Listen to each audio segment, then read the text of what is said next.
పట్టణంలో ఢిల్లీలో ప్రథమ డిమాండ్గా ధర్మేంద్ర ప్రధాన్ అప్పట్లో కేంద్ర విద్యాశాఖ మంత్రిని రాజీనామా చేయాలని డిమాండ్ చేశారు. అక్కడ అలిగేషన్స్ ఇంకా పూర్తిగా కాలేదు. అయినప్పటికీ చాలామంది 23 లక్షల మంది విద్యార్థులు బాధపడ్డారు. అవకతవకలు జరిగాయి. ఇది ప్రాయంగా కూడా చేరడం వల్ల ఆయన ప్రమేయం లేకపోయినా రాజీనామా చేయడం జరిగింది. అదేవిధంగా ఇక్కడ ఏసీలో క్లియర్ కట్గా ఉన్నాయి ఎవిడెన్సెస్.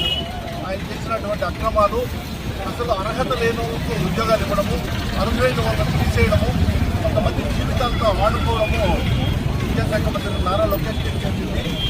ప్రతి విషయంలోన తప్పు, ఏ విషయంలోనైనా ఎలా మనం సంపాదించుకోవాలనేది తప్ప నిరుద్యోగుల యొక్క వాళ్ళ దీనితో ఏమాత్రం సంబంధం లేకుండా ఈ దేశం అక్రమంగా నిర్ణయించారు. ఈవెన్ స్టేట్ ఫస్ట్ ర్యాంక్ వచ్చిన వాళ్ళు కూడా ఇప్పుడు సీట్ లేకపోవడము, అర్హత లేని కూడా హ్యాండిక్యాప్ సర్టిఫికేట్ ఇవ్వడము, ఏదైనా స్పోర్ట్స్ కోటాలో అయితేనేవి, ఆ తర్వాత మిలిటరీ కోటాలో అయితేవి విచ్చలవిడిగా లక్షలకు అమ్ముడు పోయి సర్టిఫికేట్లో వాళ్ళకి ఉద్యోగాలు ఇవ్వడం జరిగింది.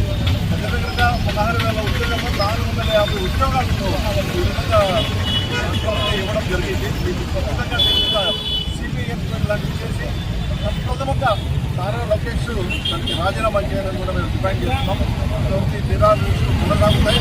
ఆయన మీద కొంతమంది జీవితాలతో జీవితాలతో ఆడుకుంటారు. కాబట్టి ఆయనైనా ఆలోచించి ముఖ్యమంత్రి అయినా మంత్రం చేయాలా, ఆయనైనా రాజీనామా చేయాలని కూడా మేము